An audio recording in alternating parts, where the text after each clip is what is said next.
মই প্ৰথমে নিজৰ ফলৰ পৰা মই এটা কথা ক'বলৈ বিচাৰোঁ যে প্ৰধানমন্ত্ৰী মোদী ডাঙৰীয়া আজিৰ পৰা 10 বছৰ আগতে কৈছিল যে 6টা জনগোষ্ঠী 6 মাহৰ ভিতৰত জনজাতিকৰণ হ'ব। 10 বছৰ পাৰ হৈ গ'ল, প্ৰধানমন্ত্ৰী নিমাত আৰু মুখ্যমন্ত্ৰী নিমাত। ৰাইজ এতিয়া উত্তেজিত হৈছে। তিনিচুকীয়াত হাজাৰ হাজাৰ মৰাণ জনগোষ্ঠীৰ ল'ৰা ছোৱালীবোৰ ওলাই আহিছে, মটক জনগোষ্ঠী ওলাই আহিছে। গোলকগঞ্জত আমাৰ কোচ ৰাজবংশীসকল ওলাই আহিছে। এই সময়ত চৰকাৰে তেওঁলোকৰ লগত বহিব লাগিছে, তেওঁলোকক বুজাব লাগিছে যে কিয় তেওঁলোকে 10টা বছৰ কেন্দ্ৰত আৰু ৰাজ্যত থকা স্বত্বেও তেওঁলোকে জনজাতিকৰণ কৰিব নোৱাৰিলে, কিয় বিফল হ'ল, কিয় মিছা কথা ক'লে, কিয় বিশ্বাস কথা কৰিলে।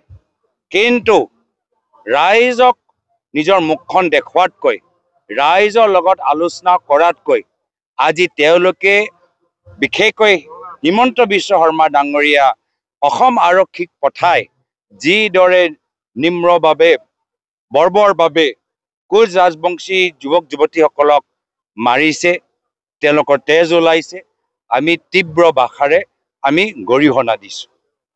আজি প্ৰধানমন্ত্ৰী মোদী ডাঙৰীয়াক আমি সুধিবলৈ বিচাৰিছোঁ, 6টা জনগোষ্ঠী জনজাতিকৰণ এই দাবী বা প্ৰতিশ্ৰুতি আপোনালোকৰ এটা জুমলা আছিলে নেকি? যদি জুমলা আছিল তেতিয়া স্পষ্টভাৱে অহা 13 তাৰিখে কৈ দিয়ক যে জুমলা আছিল। আৰু যদি জুমলা নহয়, সঁচা এটা প্ৰতিশ্ৰুতি, তেতিয়া কওক, তাৰিখ দিয়ক যে কেতিয়া হ'বগৈ। আজি সমাজৰ প্ৰত্যেক বৰ্গক তেওঁলোকে প্ৰতাৰণা কৰিছে। আজি অসমৰ বঙালী সমাজৰ পৰা ভোট ল'লে, দি ভোটৰ সমস্যা সমাধান কৰিব পৰা নাই। আৰু এতিয়া বিজেপি চৰকাৰে কি কয় যে নিজকে বাংলাদেশী চাৰ্টিফিকেট দিলে আপোনালোকৰ সমস্যাবোৰ সমাধান হ'ব। কিয় আমাৰ অসমৰ বঙালী মানুহ আজি ইমান দিন বিজেপিক তেওঁলোকে যোৱা নিৰ্বাচনত ভোট দিলে, এই ভোটৰ বিনিময়ত এতিয়া কি পালে যে নিজকে বাংলাদেশী প্ৰমাণ দিব লাগিব। আটাইতকৈ লজ্জাজনক কথা, আমি এইখিনিও কথা আমি গৰিহণা দিছোঁ। মুখ্যমন্ত্ৰী মহোদয়ক মই বিচাৰোঁ যে তেওঁ কোচ ৰাজবংশীসকলৰ মৰাণ, চুতীয়া, আমাৰ আদিবাসী, আহোম, মটক সকলোকে মাতি আনি আজি তেওঁলোকৰ চৰকাৰে যিদৰে অৱহেলনা কৰিছে তাৰ বাবে 6টা জনগোষ্ঠীৰ প্ৰতিনিধিসকলৰ পৰা আলোচনা কৰক আৰু বিশেষকৈ গোলকগঞ্জৰ যি ঘটনা ঘটিলে তাৰ বাবে ক্ষমা বিচাৰক। SIT কথাটো মই ক'লোৱে যে ফ্লপ, এতিয়া ফ্লপ মুখ্যমন্ত্ৰীৰ পৰা ফ্লপে ওলাব, কথাবোৰে ওলাব।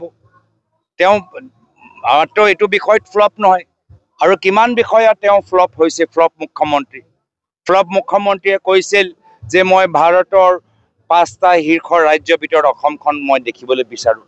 এতিয়া 10 বছৰ মোদী চৰকাৰ হৈ গ'ল, 10 বছৰ বিজেপি চৰকাৰ হৈ গ'ল। শিক্ষা আৰু চিকিৎসা যি 2টা বিভাগৰ দায়িত্ব এটা সময়ত হিমন্ত বিশ্ব শৰ্মা ডাঙৰীয়াৰ ওচৰত আছিলে, আজি সেই 2টা বিভাগতো ফ্লপ। তলৰ পৰা 5টা ৰাজ্যৰ তালিকাৰ ভিতৰত অসমৰ নাম। মানুহক কৈছিলে মাটি পট্টা দিব, আৰু দেখা পালোঁ যে বিজেপিয়ে এতিয়া নিজৰ পৰিবাৰৰ নামত চাৰিওফালে মাটি লৈছে, ল'ৰা নামত কোম্পানী খুলিছে। আজি তেওঁলোকে কৈছিল যে থলুৱা উদ্যোগসকলক তেওঁলোকে সহায় কৰিব, কিন্তু থলুৱা উদ্যোগবোৰ বন্ধ হৈ গৈছে, আৰু অসমৰ 40,000 বিঘা মাটি এতিয়া আদানী কোম্পানীক দিছে। তো ফ্লপ মুখ্যমন্ত্ৰীৰ পৰা প্ৰতিটো বিষয়ত আপোনালোকে ফ্লপৰ বাহিৰে আৰু একো আশা কৰা আপোনালোকে প্ৰয়োজন নাই। তেওঁ এজন মুখ্যমন্ত্ৰীৰ কথাৰ কোনো মূল্য তেওঁলোকে ৰাখিব পৰা নাই, মুখ্যমন্ত্ৰীৰ চকী গাম্ভীৰ্য তেওঁলোকে ৰাখিব পৰা নাই। আৰু সেইকাৰণে আজি ৰাইজে বিকল্প বিচাৰিছে ৰাজনৈতিক ক্ষেত্ৰত, আৰু সেইকাৰণে বহুতে আজি তাৰিখত কংগ্ৰেছ দলটোক যোগদান কৰিছে। কংগ্ৰেছ দলৰ মই আগতেও কৈছিলোঁ যে আমাৰ প্ৰতিটো সমষ্টিত আমাৰ প্ৰাৰ্থীগৰাকী প্ৰস্তুত, কিন্তু নিৰ্বাচনৰ ভিতৰত সদায় কষ্ট কৰিব লাগিব, সাংগঠনিক ভেটি আৰু শক্তিশালী কৰিব লাগিব, নিৰ্বাচনী এটা কৌশল আমি তৈয়াৰ কৰিব লাগিব।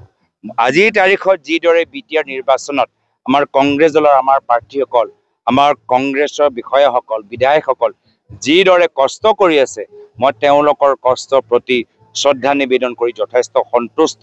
মানুহে আজি বিভিন্ন দল সংগঠনৰ ভয় ভাবুকি নিয়চি যিদৰে কংগ্ৰেছৰ সভাত আহিছে, বিটিআৰ নিৰ্বাচনত ভাবতকৈ ভাল ফলাফল কংগ্ৰেছ দলৰ হ'বলৈ গৈ আছে।